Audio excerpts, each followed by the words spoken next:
y a quelque temps, en 2007, à l'université Cheikh Anta Diop, un président de la République française, dont je ne citerai pas le nom, a dans son discours expliqué que l'homme africain n'était pas suffisamment entré dans l'histoire.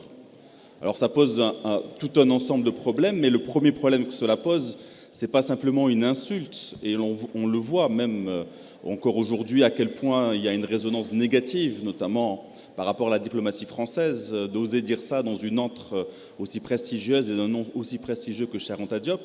Mais ça pose aussi la question de se demander pourquoi on passe notre temps à imaginer que les Africains, puisqu'on va les rassembler, les essentialiser de cette manière-là, ne seraient pas rentrés dans l'histoire, ne seraient pas complètement des hommes, ou même s'ils le sont, ils n'auraient pas une culture digne de ce nom. Ils auraient des artefacts, des objets qui ne seraient pas vraiment dignes de culture, ils auraient des systèmes politiques archaïques, primitifs, certains disent même les arts primaires, lorsqu'ils parlent de culture, et que finalement, le fait de ne pas avoir d'écriture, cela justifierait le fait que ça peut entrer dans l'histoire.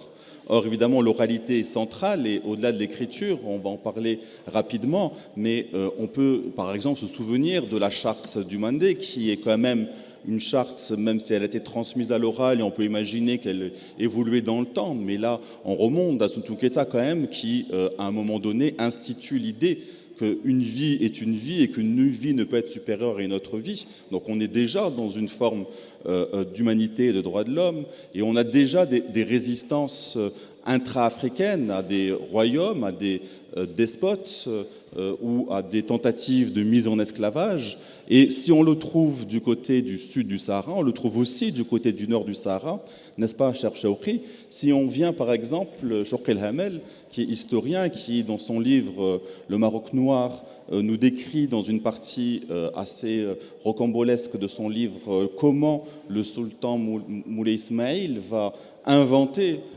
quelque part la race haratine, la race noire, et comment dès le début on trouve un alem et même plusieurs ulama hafez qui vont par exemple critiquer cette volonté de mise en esclavage et qui vont résister, certains même vont en payer de leur vie.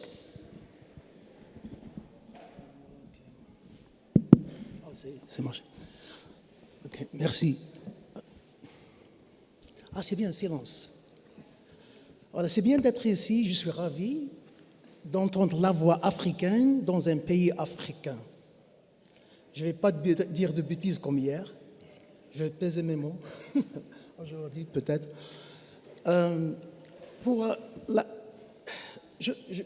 On peut parler de l'Afrique avant l'Afrique. C'est bien de répondre à la question. Je reprends la question d'abord. Pour un... C'est pas cette histoire. Ouais. D'abord, on ne sait rien sur l'esclavage. On n'enseigne pas sur l'esclavage. À l'école, il n'y a pas d'esclavage. Et à l'école, il n'y a même pas l'Afrique. À l'université, il n'y a pas des cours, des spécialistes, l'université au Maroc, qui enseignent sur ce sujet de l'esclavage. Ils l'ignorent. Et on n'enseigne même pas l'Afrique. Je vais commencer quand on parle de l'esclavage, peut-être, oui, c'est un sujet qui n'est pas confortable. Mais je vais parler de la résistance. Parler de la résistance, c'est confortable. Dès que l'esclavage a commencé, dans l'Afrique du Nord, il y avait la résistance. De le début jusqu'à la fin. Alors c'est pour ça qu'il n'y a pas d'esclaves, il y a seulement une personne asservie.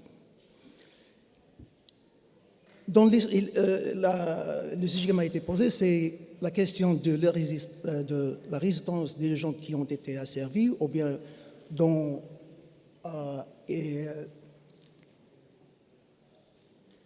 la façon qui ont été asservis par Moulay Ismaïl.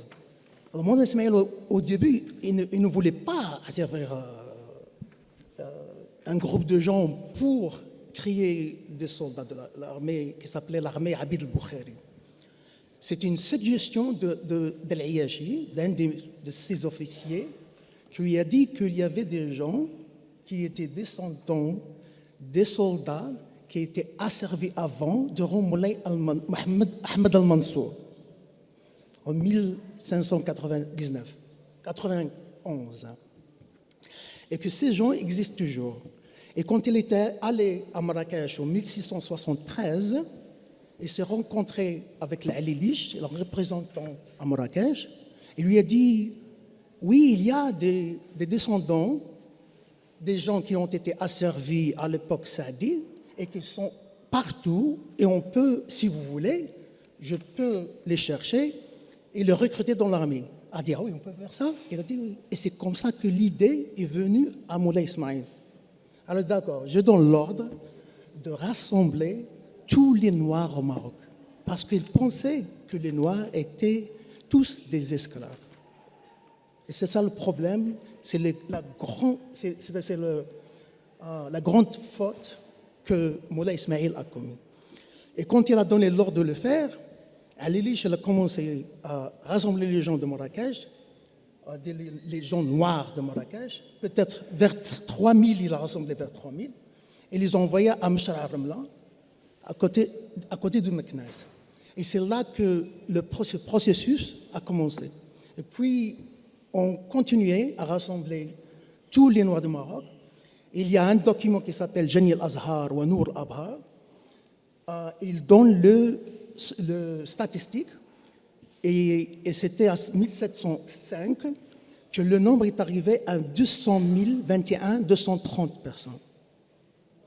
Et le processus il continuait toujours, c'est-à-dire 1705 jusqu'à 1720 peut-être, parce que le sultan est mort en 1728. Peut-être 240 000 étaient rassemblés des Noirs. Voilà, ça c'est comme ça. Mais ces gens qui ont été servis, ils ont protesté partout. Les gens qui étaient dans la rue, ils ont accepté parce qu'ils étaient recrutés dans l'armée. Les gens qui ont protesté, il y a même les ulama qui ont protesté. La plupart, ils ont protesté. Et ils ont issu des fatawis en disant que c'est vraiment un grand péché. C'est illégal d'asservir les Noirs parce qu'on sont des musulmans. Et le contre-argument, c'était que non, mais ces Noirs, ils étaient toujours des esclaves, descendants des esclaves, des païens, et qu'ils étaient affranchis, ils n'étaient jamais affranchis. Ils ont fui l'esclavage, et c'est pour ça que cette marque de l'esclavage continue toujours. Et parmi les ulama qui ont laissé des traces des fatawis, c'est Abdeslam, Cheikh Abdeslam Jussous. Ouais. Et Abdeslam Jussous, il a défié le sultan, il a défié les autres ulama, il a dit, vous avez tort, pourquoi vous acceptez d'accepter ce ordre, vous savez très bien que c'était légal, vous savez très bien que c'est un grand péché, et vous le faites quand même. Et le prix qu'il a payé, tout simplement, il était tué. C'est un martyr de cette cause de l'asservissement des gens, des musulmans noirs. Et n'était pas seulement, ce n'est pas un cas isolé. Bordoula, qui a vu l'assassination de ce martyr en 1708, il a écrit une autre fatwa en dénonçant ce processus et il était expulsé, on l'a forcé de démissionner de son poste de qadi. Ce n'est pas seulement à Bordoula, même Abdelkader al-Fassi, qui a écrit une fatwa favorable, au départ il était contre. Mais à la fin, il a créé une fatwa favorable, allant même à dire à racialiser dans sa fatwa les Noirs, par dire qu'ils sont patients, ils sont satisfaits et ils sont obéissants. C'est le contraire des Amazirs et des Arabes. Et c'est une façon de racialiser l'autre. Ça a commencé comme ça. Les Ibn Ajiba, il y a d'autres. Ibn Ajiba, par exemple, Tétouan, 1800, il a condamné tous les Marocains de leur complicité dans cette affaire. Il a dit que ceux qui ont gardé le silence, ils vont être questionnés devant Dieu, le jour du jugement. Les gens qui ont refusé de se marier avec les Noirs, ils vont répondre à Dieu. Les gens qui ne font pas la prière dans la mosquée à côté des Noirs, Et ils vont payer pour ça. Les gens qui lui refusent d'être enterrés à côté des Noirs, parce que ça existe, les cimetières de Noirs, cimetières de Blancs, dans le sud du Maroc, ça existe toujours. Même dans l'enterrement, il y a un racisme. Cette résistance, elle n'est pas isolée, ça existait, mais ça a été, on peut dire, il y a un silence. Je ne sais pas, est-ce il n'y a pas, par exemple, je veux bien qu'il y aura une biographie sur Abdeslam Jassous, un livre, le héros de ce massacre et de cette racialisation qui ont dénigré un groupe de Marocains qui était un groupe social, il était devenu un groupe légal, légalisé, un groupe qui appartenait à une catégorie légale, comme Al-Dimma. Hein? Et c'est ça, c'est ce processus qui a introduit la race au Maroc, et il avait une conséquence profonde dans l'histoire du Maroc. Merci beaucoup. Effectivement, c'est un moment passionnant.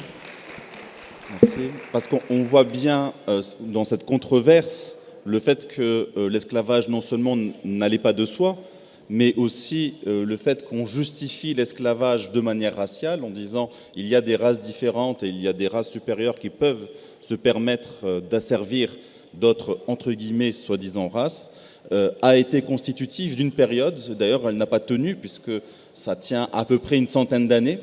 Mais malgré tout, ça laisse des traces indélébiles. Évidemment, nous sommes ici dans une histoire concrète, politique, dans une séquence politique particulière. Et évidemment, l'Afrique du Nord, comme d'autres régions du continent africain, sont bien rentrées dans l'histoire.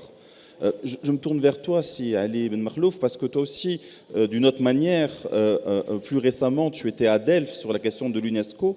Et justement, tu expliquais bien combien on regrettait de ce côté-là de la Méditerranée, dans cette grande messe mondiale, qu'il n'y avait pas suffisamment de représentation de l'Afrique. Encore une fois, une façon de minimiser les apports essentiels aux arts et aux cultures des sociétés africaines. Oui, oui, tout à fait.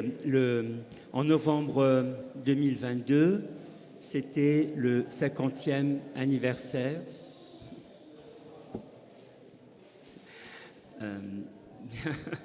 bon. En novembre 2022, c'était le 50e anniversaire de la Convention de l'UNESCO sur les sites naturels et culturels qui date de 1972. Et cette convention a été donc célébrée à Delphes, ville à laquelle on ne nie pas l'histoire, et qui comprend aujourd'hui 1000 habitants. C'est un petit quartier de Marrakech. Alors, à Delphes, ce qui a été dit, c'est que depuis 50 ans, il est vrai qu'on est perturbé par le bruit, c'est vrai.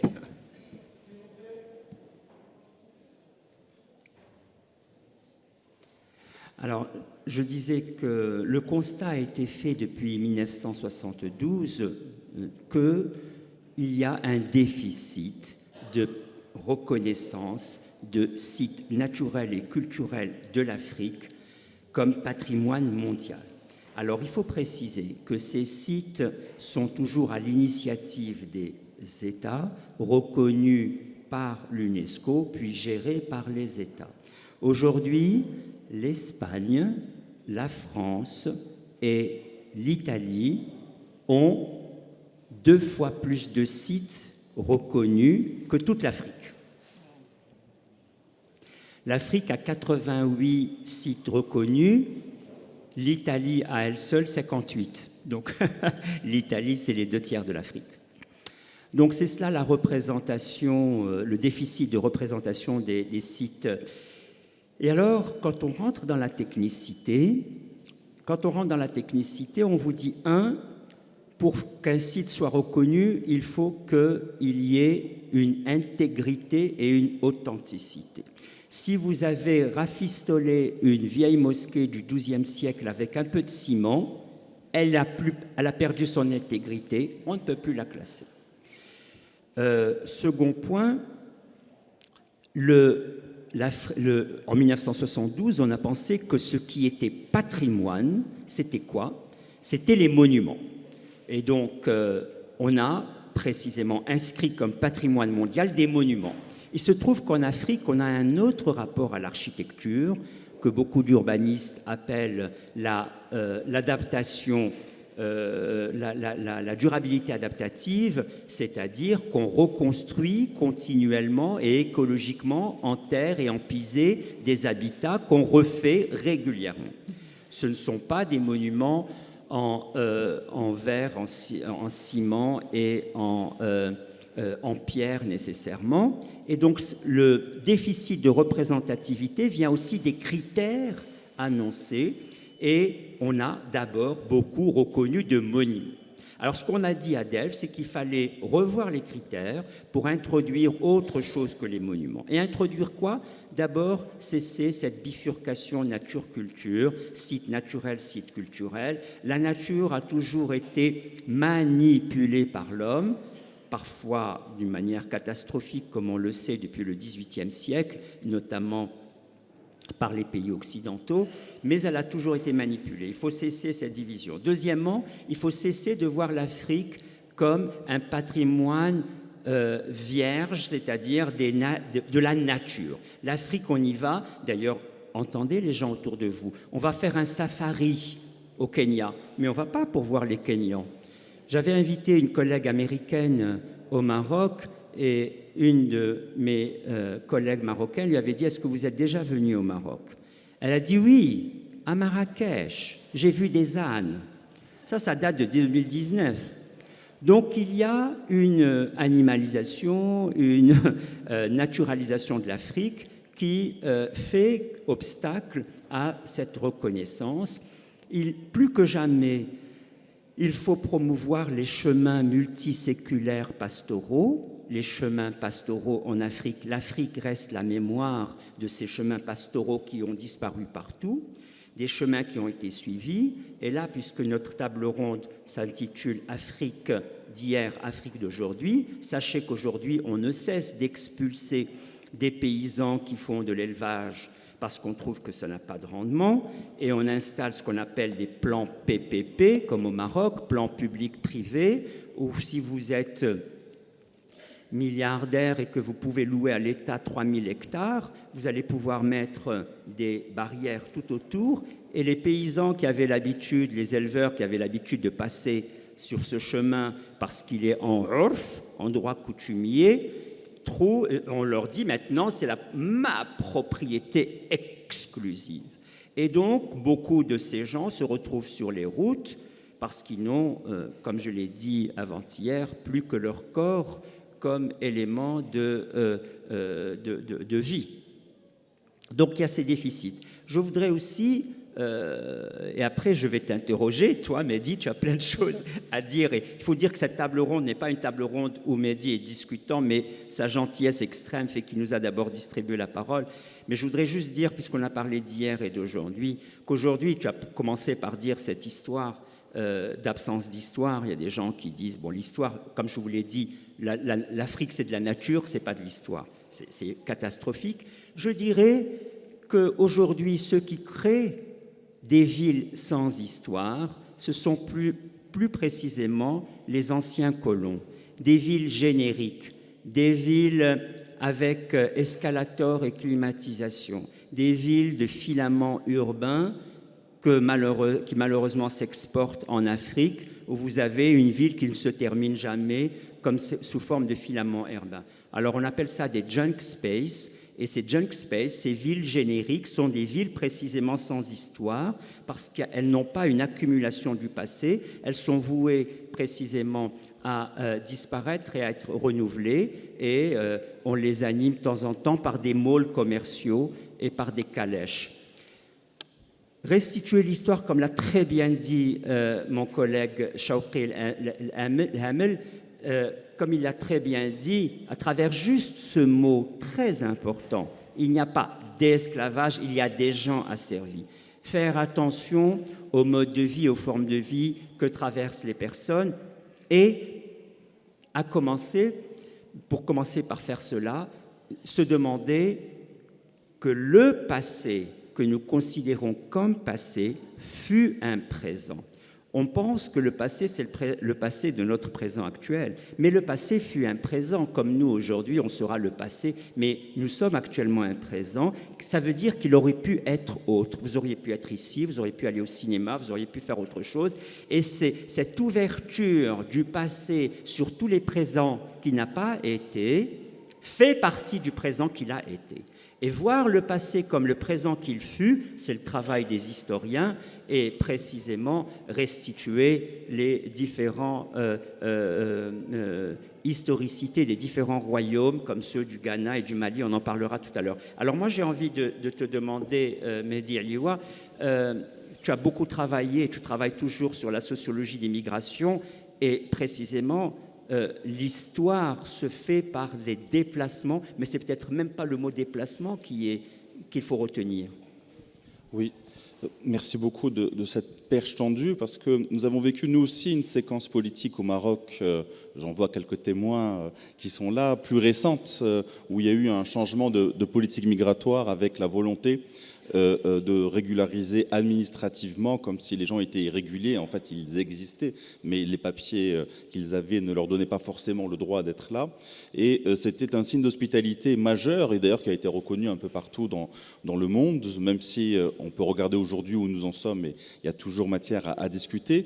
Mais ce qui était intéressant dans cette séquence politique, c'était qu'il fallait bien justifier, légitimer les raisons pour lesquelles, d'un coup, le Royaume du Maroc décide de faire place à des personnes dont on n'avait pas prévu la présence, des personnes qui nous ont rejoints dans nos villes, dans nos quartiers, parfois qu'on croisait et qu'on regardait de loin et de haut, sans vraiment les connaître, alors qu'ils étaient là, ils travaillaient, ils vivaient, ils faisaient des enfants, ils mouraient aussi, il fallait les enterrer, et qu'on envoyait vers une extériorité. Ces gens-là ne vont pas rester, ils vont passer ailleurs.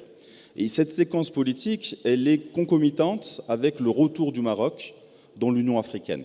Et c'est pas rien, c'est pas juste, on peut pas penser que c'est un simple hasard, ni même une manipulation. C'est un fait, à un moment donné, dans la société marocaine, est-ce qu'il y avait des choses ou pas, je sais pas, mais il y avait des gens qui se disaient le racisme est en train de nous gangréner, nous sommes africains, nous sommes dans l'Afrique, et si nous sommes dans l'Afrique, il faut que l'Afrique soit dans le Maroc.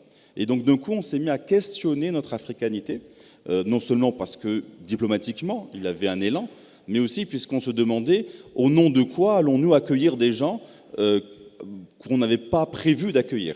Est-ce que c'est la figure du Abir Sabil, de ce voyageur parfois pauvre à qui on doit l'hospitalité, mais dans la tradition marocaine, cette hospitalité, c'est 3 jours. Hein. C'est 3 jours, après il faut qu'ils partent. D'accord ? Alors que là, ils sont avec nous, ils restent. Vont-ils devenir des Marocains ? Que faisons-nous des chrétiens ? Tout ensemble de questions ont précipité un petit peu la société marocaine, et en fait, ça a été beaucoup plus créatif qu'un repli sur soi. Il y a eu des couples, bien sûr, qui se sont mis ensemble, des enfants métissés, il y a eu des gens qui ont prié et ont montré qu'ils pouvaient prier ensemble, il y a eu des groupes de musique, il y a eu des émissions télévisées, et d'un coup, le Maroc a accepté, bon an, mal an, toujours que c'était une société cosmopolite. Alors pourquoi c'est important ? Parce que en réalité, ça ne peut pas être simplement le produit d'une instantanéité ou de quelque chose qui serait inhérent à une société. C'est forcément le produit d'un temps long, et c'est pour ça que le déplacement en soi, et j'arrête là, est souvent mal compris. Le déplacement n'est pas géographique. Bien sûr, l'espace est parcouru, mais le déplacement est toujours temporel. Il y a un temps du déplacement, il y a un temps du voyage, et ce temps n'est jamais un temps vide. C'est un temps dans lequel il y a des rencontres, il y a aussi des violences, des discriminations, mais c'est un temps plein, c'est un temps politique, pour le dire de cette manière-là. Et en fait, autant ceux qui se déplacent durant ce temps-là, que ceux qui sont là et qui voient les gens se déplacer et avec qui ils doivent ou pas entrer en contact, sont transformés par ce temps-là. Et plus ça dure, plus les choses changent. Il y a comme une forme de mémoire, en réalité, qui se crée. Et ce n'est pas comme si nous, les Marocains, nous n'avions pas une mémoire de l'exil. Ce n'est pas comme si nous n'étions pas des migrants nous-mêmes. Et d'ailleurs, un exemple, et j'arrête là, un exemple précis. Les Marocains ont beaucoup souffert en migration, notamment en France, au début où ils sont allés, mais on a retrouvé ça aussi en Belgique. Dans les années 60, 70, la Belgique, ça vient plus dans les 70, 80. Par exemple, comment pouvons-nous être musulmans minoritaires dans des sociétés où ce fait religieux n'est pas prévu? Et d'un coup, il s'est passé la même chose pour des gens venus d'Afrique subsaharienne, par exemple, chrétiens, des églises d'évangélistes ou pentecôtistes ou catholiques, que sais-je encore, mais qui veulent pratiquer librement leur culte. Et l'argument au Maroc a touché. Si vous voulez qu'on traite bien vos frères en Europe, vous ne pouvez pas ici ne pas accueillir les gens dans leur religion et ensuite critiquer en Europe lorsqu'il y a des vexations sur la question du mouton dans la baignoire, par exemple. Tiens, c'est la même personne, le mouton dans la baignoire, mais on ne citera pas son nom, etc., etc. Donc le fait qu'au Maroc, on ait aussi une mémoire de la migration, et une mémoire assez profonde, d'accord, fait qu'elle a permis d'accueillir une nouvelle forme de migration ici, une nouvelle mémoire. Alors ça, c'est passionnant parce que ça montre qu'en fait, les systèmes sont certes éphémères, mais d'une certaine manière, ils perdurent, en tout cas, leur mémoire perdure dans le temps. Et d'ailleurs, si Chaoukri, tu voulais nous parler donc de système, puisqu'on disait que l'Afrique n'a pas d'État, l'Afrique n'avait pas d'organisation politique, puisque soi-disant, elle n'est pas entrée dans l'histoire. Or, tu sais bien, tu as bien des exemples à nous montrer qu'il y a eu des royaumes, il y a eu des formes d'organisation politique et des royaumes puissants. Oui, oui, merci. C'est bien ce que tu as dit. Quand on parle de l'esclavage, moi j'ai peur, parce que c'est un truc très négatif. Ça pèse. Moi je parle comme représentation, mais il y a des gens qui ont représenté leur voix. C'est un peu difficile. Même pour moi c'est difficile. Je suis un intellectuel, je parle de l'esclavage comme histoire, mais c'est un vécu pour des autres. Les descendants de ces gens, c'est un vécu. Mais il faut en parler, parce que c'est notre histoire. Ce n'est pas l'histoire seulement de ces gens qui ont été asservis, mais c'est l'histoire du Maroc. C'est pour ça que j'ai fait ce travail. Parce que c'est mal connu, c'est pas connu, mais je ne veux pas mettre l'accent sur ça. Il faut mettre l'accent sur l'autre chose aussi. Il y a la confluence des cultures, il y a l'Afrique ancienne il y avait une civilisation qui était riche. On peut parler par exemple de Meroé, c'est l'antique. On peut parler de Kush, de la civilisation de Swahili, le Kilwa. Al-Mas'oudi par exemple, 11e siècle, c'est ça 11e siècle, il a donné des témoignages que à Kilwa, si un roi ne juge pas avec justesse, il va être mis à mort, le roi. Et on va être sûr qu'il n'y a pas de descendant de lui parce qu'il ne faut pas que cette injustice se répète. M. Saoudi qui a donné ce témoignage. C'est-à-dire que l'Afrique, il y avait une démocratie, par exemple. Il y avait aussi Zimbabwe, la culture du Zimbabwe, c'est connu. Et pour ce qu'on appelle le royaume de Ghana, on l'appelait le royaume d'or, parce que l'or venait de là-bas. Il y a l'empire de Mali, il y a l'empire de Songhai. Je mets l'accent là parce qu'il y a l'autre Afrique. L'Afrique qui était comme... tout à l'heure, il y a quelqu'un qui a soulevé une question que ce n'est pas supérieur ou inférieur, mais il était comme les autres. Mais pour les Européens au Moyen-Âge, dans leurs cartes, ils ont fait des cartes sur l'Afrique parce qu'ils ne connaissaient pas l'Afrique, ils ont perçu que l'Afrique elle était plus riche. Ils étaient plus supérieurs. Par exemple, une carte catalane de 1373-78, elle représente le grand roi du monde, c'était un Africain du Mali qui s'appelait Mansa Moussa, qui a fait le pèlerinage de Mali vers la Mecque à travers le Sahara et le Caire. Il a pris beaucoup d'or et plusieurs serviteurs. Il a laissé les traces. Et dans cette carte, on l'a présenté comme le grand roi le plus riche dans le monde. c'était par exemple Bill Gates ou bien, je ne vais pas mentionner l'autre, Zuckerberg. Et c'est ça, cette Afrique, on ne connaît même pas cette Afrique. Donc quand on parle, par exemple, la voix de l'Afrique, quand on entend dans l'Occident, c'est toujours une voix de catastrophe. La famine, les fléaux, les maladies et tout ça. Je ferai écho à ce que vient de dire Si Chaoukri. L'exemple qu'il a donné de Mansa Moussa, grand roi du Mali, il a été rencontré par Ibn Battuta qui en parle dans sa Rihla. Et précisément, il retrace tout le faste et aussi toute la finesse de l'art de gouverner de Mansa Moussa. Par exemple, il explique, nous aujourd'hui on dit que les gouvernements ont des porte-paroles, et bien là le porte-parole, pour les questions de doléances du peuple, les gens se rassemblent à la cour et ils ne peuvent pas s'adresser directement au souverain. Il y a d'abord un truchement, tsarjmen, un homme qui traduit leurs paroles, on dirait aujourd'hui, pour la qualifier comme une parole recevable par le pouvoir. Donc il entend la doléance et il la dit pas au roi, à un autre homme derrière la fenêtre qui, lui, le fait passer par, on disait, sabartane, comme un grand tube au roi, qui lui entendait. Donc toute cette idée du roi qui parle à son peuple via des médiations, Machiavel le théorisera plus tard en disant « le prince constitue une image de soi qui est cette image par laquelle il gouverne », on l'a par ce sabartane, par cette voix dédoublée.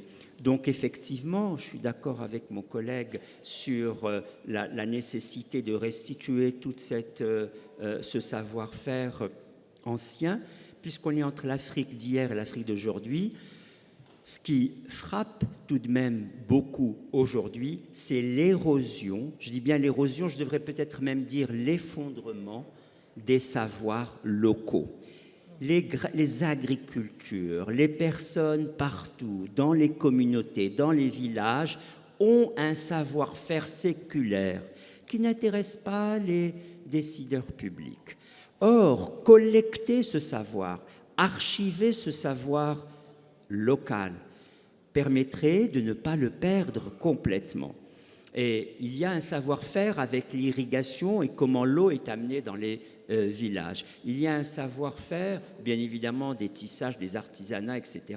Et il y a un savoir-faire avec la sécheresse, avec les arrière-pays secs, avec la manière de récolter les pluies et de les conserver, avec les baobabs qui deviennent des écosystèmes. Ibn Battuta rappelle qu'on pouvait habiter dans un baobab et qu'il avait rencontré un tisserand qui y avait installé un métier à tisser et un autre baobab qui était devenu une ruche d'abeilles. Donc il y a plein de savoirs ainsi locaux qui ont été indiqués par des voyageurs, indiqués par des historiens et qui sont en train de s'effondrer parce qu'on leur dit ce n'est pas important. Comme on dit par exemple à une personne dite analphabète, j'aime pas trop ce terme, qu'elle n'a pas de culture, alors qu'elle a une immense culture. Elle n'a pas été à l'école, mais elle a une immense culture. Elle a sédimenté dans des raisonnements brefs, qu'on appelle des proverbes, qu'on appelle des dictons, elle a sédimenté toute une expérience de vie qu'elle transmet. Alors certains vont dire c'est une histoire de grand-mère, en est dévalorisant. Donc on dévalorise tout un patrimoine, je reviens à cette question du patrimoine, et qui fait qu'effectivement après, comme tu dis si bien, on est dans le dénigrement de ce magnifique continent. Merci beaucoup. On vous l'avait dit, nous allons affirmer notre africanité. Il y a suffisamment de ressources en Afrique, de terres arables, d'ailleurs c'est la plus grande réserve mondiale de terres arables, de connaissances, de savoir, de langue, de culture, d'ingéniosité, de beauté. magnifique, non pas naturelle, de beauté celle qui nous permet de comprendre à quel point à la fois nous sommes fragiles et que face à cette fragilité, nous devons en faire quelque chose, nous devons magnifier. Nous sommes que des simples passants, qu'est-ce que nous allons laisser pour pouvoir inventer le monde de demain. C'est des choses, je pense, qui sont importantes ici. Peut-être que vous aussi, vous avez un avis là-dessus ou des questions. Ma question, plus que mon propos, c'est plus une réflexion. Elle s'adresse au professeur Ben Maklouf. Parce que, parlant tout à l'heure de la dévalorisation de notre culture, d'un soi-disant président qui était au Sénégal, je ne vais pas citer le nom, moi, je pense que c'est plus une carence. C'est plutôt pour un président, c'est une carence en culture. Parce que la culture, la philosophie africaine, c'est ça la philosophie africaine, c'est tout ça. Mais par contre, venant de lui, je pense qu'il fallait qu'il soit un peu plus outillé. Mais là, on ne va pas lui faire un procès. Mais le véritable problème, est-ce que la valorisation de notre culture, est-ce que c'est la question des pouvoirs publics, le ministère de la Culture dans le monde, bon, on va dire en Afrique, c'est, je crois, 54 pays, ou c'est plutôt à vous, les intellectuels africains, ou la société civile, nous autres, de prendre nos responsabilités pour pouvoir faire bouger les choses. Je pense à Joseph Kizerbo qui a dirigé la grande histoire de l'Afrique en 8 volumes à l'UNESCO. Et quand les Européens disaient bon, l'Afrique n'a pas d'histoire, est-ce qu'elle a même une préhistoire? Ils disaient l'Afrique n'a pas de préhistoire. Et je pense que justement, c'est très important de se rendre compte que tout ce qui est passé par la tradition orale, et vous avez cité justement Soundiaté Keïta et son royaume mandingue, dont on a connaissance aujourd'hui justement par la tradition orale, tout ça doit être considéré comme de l'histoire. On ne doit pas le dévaloriser en disant c'est de l'oral. Et je pense que justement c'est très important de se rendre compte qu'aujourd'hui il faut reconsidérer totalement notre façon d'envisager le passé, notamment en Afrique. Et ça doit passer dans les écoles, ça doit passer dans les universités. Et ma question, c'est ça, comment faire? Merci. Et une dernière question juste derrière le monsieur. Aller très vite, que ça a pris près de 300 ans ou plus pour que le monde, surtout l'Amérique, en termine avec les pirates du Nord. Et aujourd'hui, c'est au débat en Afrique subsaharienne, la jeunesse qui pense, parce que surtout quand on parle de la migration, il y a une haine qui s'est créée en eux, que ce soit ici, que ce soit chez eux en Afrique, que ce soit en Europe quand on discute avec eux. Ils disent, ben tiens, si ça va nous prendre 1000 ans pour aussi prendre cette place de majorité et aussi dire, ben vous les autres, qu'on va aussi parler à la place des autres. Donc ça, il faut prendre en considération. Il y a un nouveau pensée qui arrive en Afrique, qu'on a parlé de Mansa Moussa. Nous, on se demande s'il n'a pas fait ce voyage et fait un crée d'inflation en Égypte et autres, parce qu'il a donné trop de l'or. Chaque vendredi, surtout qu'il construisait des mosquées, on n'aurait pas eu l'esclavage. Donc grâce à lui, l'Afrique est plongée là où on est aujourd'hui. La jeunesse est plongée là où on est. Grâce à sa bonté, grâce à son humanité, parce qu'on pense que c'est lui qui a commencé à distribuer, à faire l'humanité, c'est lui, quand on commence à comme on parle. Grâce à lui, l'Afrique est devenue ce qu'elle est aujourd'hui. Donc quand on parle d'histoire aussi, on pense à ça. Et pense aussi, quand on dit, je dis bientôt, peut-être que bientôt, c'est l'Africain va commencer à demander les réparations, comme on demande en Occident aux Américains, aux autres. Bientôt, on va demander aussi aux Orients. On va demander aux Arabes aussi, parce que ça commence d'où ça a commencé. Donc ça aussi, quand on pousse, qui pense, qui réfléchit, qui écrit, quand on passe aussi à ça, parce que la jeunesse africaine, ils ne sont pas endormis, ça se pose beaucoup de questions. Même ceux qui n'ont pas parti à l'école, ils se posent des questions aujourd'hui. Qu'est-ce qu'on va faire à Milan?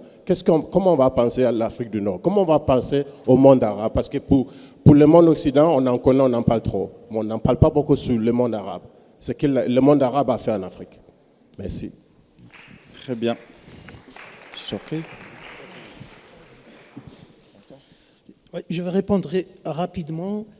Votre question est bien, elle est excellente, brillante. On a failli, tout simplement. Le système académique, éducatif a failli d'adresser ces questions parce que ça existe toujours. Pour le Kizerbo, bien sûr, monsieur. Je l'ai lu et il met l'accent sur les griots, le système des griots. Et ça par rapport, parfois, il y a les Africains américains qui viennent en Afrique, ou bien qui arrivent sur l'Afrique, ils mettent l'accent sur l'écriture. Ils disent, ah voilà, les Noirs, ils ont écrit tout ça. Il y a des manuscrits au centre d'Ahmed Baba, il y a des milliers de manuscrits en arabe, écrits en arabe. Il y a des professeurs qui se spécialisent dans ça, que c'est vrai cette écriture. Par exemple, l'arabe était comme le latin de l'Afrique subsaharienne. L'Afrique a choisi d'être parmi le réseau de l'Empire islamique. Il y a même des Mandés qui ont réclamé une descendance de prophètes, de Hassan. Mandé, Takour, Foulani. Et l'arabe, il a influencé. Ça a permis, cet impact, il a permis d'avoir des innovations dans la médecine, dans les sciences, dans la littérature. Mais quand on met l'accent sur cette littérature écrite, on baisse l'importance de la tradition orale. Et c'est ça le problème. Merci.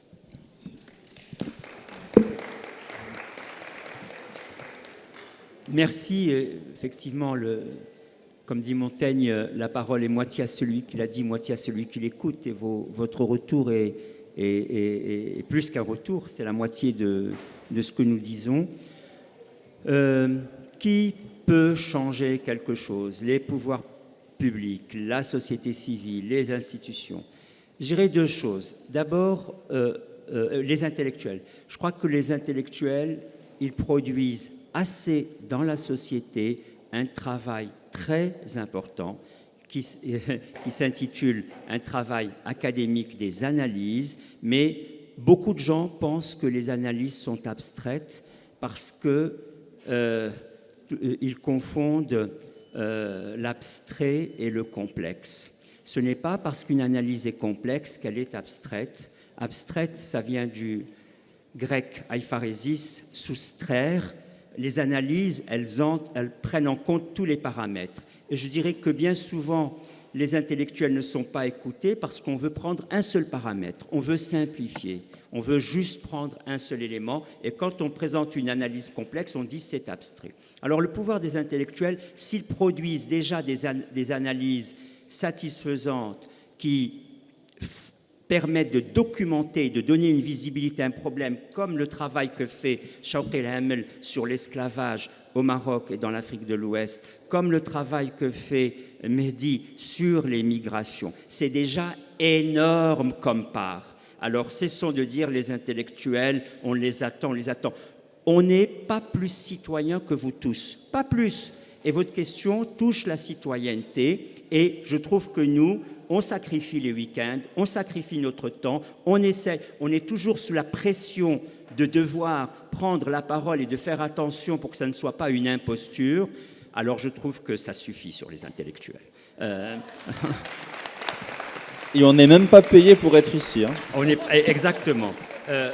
Maintenant, les sociétés civiles font beaucoup et les intellectuels peuvent être dans les sociétés civiles, mais travaille beaucoup aussi avec une autre face qui est une association pour faire des choses. Lassana Cissé, un Malien que j'ai invité à l'université de Ben Gurir où j'enseigne maintenant, qui est un expert en patrimoine, et quand je lui ai posé la question, mes étudiants lui ont posé la question, qu'est-ce qui fait que justement il n'y a pas assez de faire pour le patrimoine? Il dit, mais moi je regarde les dossiers, les institutionnels africains les présentent très mal, les présentent en retard, ne respectent pas les critères. Et les experts italiens font toujours intégrer des églises romanes parce que le dossier est bien ficelé. C'est aussi détaillé que cela. Un dossier mal ficelé, il n'est pas retenu. Donc, les institutionnels en charge de la culture, du patrimoine, etc., il faut peut-être les regarder de leur côté. En revanche, les gens, les agriculteurs, les paysans, les communautés de village, ils savent très bien ce qui est bon pour eux et il faut cesser d'essayer de penser pour eux sans les consulter. Merci beaucoup. Bon, le professeur Traoré a apparemment un propos impérieux au nom de l'amitié Maroc-Sénégal. Vas-y, mais Vas-y, très court. Je vais être très court. Je voulais juste apporter un rectificatif par rapport à Mansa Moussa. J'ai entendu ce que vous avez dit, mais encore une fois de plus, l'interprétation de l'histoire. Mansa Moussa n'a pas distribué de l'or comme ça, gratuitement, pour distribuer de l'or. C'était stratégique. Parce qu'il a compris le système des relations internationales qui s'était établi autour de la Méditerranée. Et lui, en tant que roi, il voulait aussi placer le Mali dans cette nouvelle globalisation. Donc, le fait de provoquer une inflation en Égypte qui a duré 12 années, ça veut dire qu'il avait calculé ça aussi. Il savait qu'aussi les Européens, comme la Méditerranée, pour leur monnaie, leur système monétaire, dépendaient du Mali. Donc, c'était pas distribuer pour distribuer, c'était aussi une stratégie politique. Et donc, quand il est rentré, il a attiré aussi beaucoup